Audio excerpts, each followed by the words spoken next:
আসসালামু আলাইকুম। হিন্দুবাদের প্রতি নমস্কার, অন্যান্য জাতির প্রতি রইল আন্তরিক ধন্যবাদ।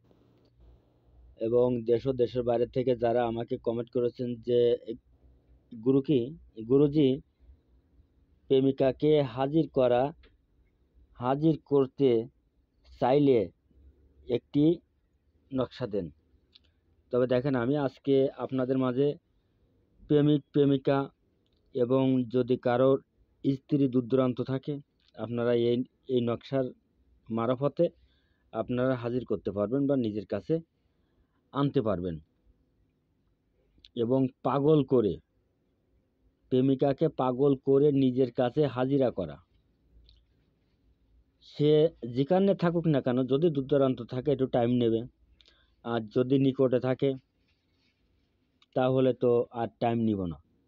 তা যদি দূরে থাকে, জানেন তো যে একটা লোকের ৮টি সময় লাগে, একটা লোকের ৮টি সময় দিতে হয়। যদি কেউ বলে যে আমি সাথে সাথে বশীকরণ করব, এ করব তা করব, তাহলে আপনারা সেই জায়গাতে করবেন।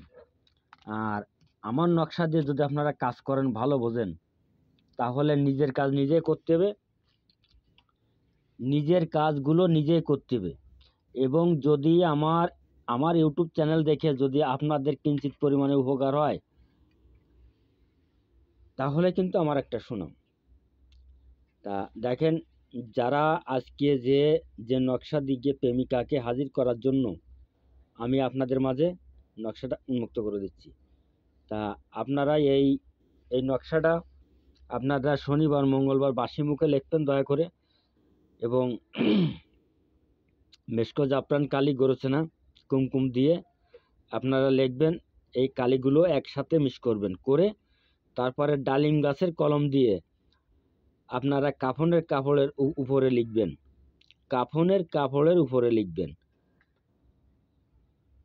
কাফনের কাপড়ের উপর দিয়ে লেখা হয়ে গেল। এবং তবে কাফনের কাপড়ের উপর দিয়ে লিখবেন, এবং ওই ব্যক্তির যাকে আনবেন তার বাড়ির সীমানায় একটা তাবিজ গাড়ি দেবেন, আর একটা তাবিজ দিবেন শ্মশানে, আর একটা তাবিজ নিজের কাছে রাখবেন। এবং কাজ করতে গেলে ফকির মিসকিনবি কিছু দান ছাটকা করতে হয়। তার কারণ যে কোনো কাজের তার সাদগা দিতে হয় বা হাদিয়া দিতে হয়। তবে গুরুর হাদিয়া আপনাদের দিতে হবে না, আপনারটা নিজেই কাজ করেন। এবং কে কোন জেলা থেকে করতেছেন আমাকে কমেন্টে জানাবেন, এবং কত সময়ের ভিতরে আপনারা কাজে সফল হচ্ছেন। আমার সামনে যে নকশাটা আছে আপনাদের মাধ্যমে আমি পুরোটাই স্ক্রিনশট দিয়ে আপনারা যাতে নিতে পারেন, আমি সেই কায়দায় দেব। এবং আপনারটা সুন্দর কায়দায় নিয়মটা পড়ে দেখে তারপরে কাজ করবেন। এবং আমার ভিডিওটা যদি আপনাদের কাছে ভালো লাগে, তাহলে বেশি বেশি লাইক করবেন, শেয়ার করবেন। আর আপনারা যেমন উপকারিতা হচ্ছেন আর একজনকে উপকারিতা করেন। তবে গুরুর অনুমতি ছাড়া কিন্তু কোনো কাজ হয় না। তবে 3জনকে যারা শেয়ার করে দেবে তাদের জন্য অনুমতি প্রযোজ্য করা থাকলো। আল্লাহ হাফেজ, ধন্যবাদ, ভালো থাকেন।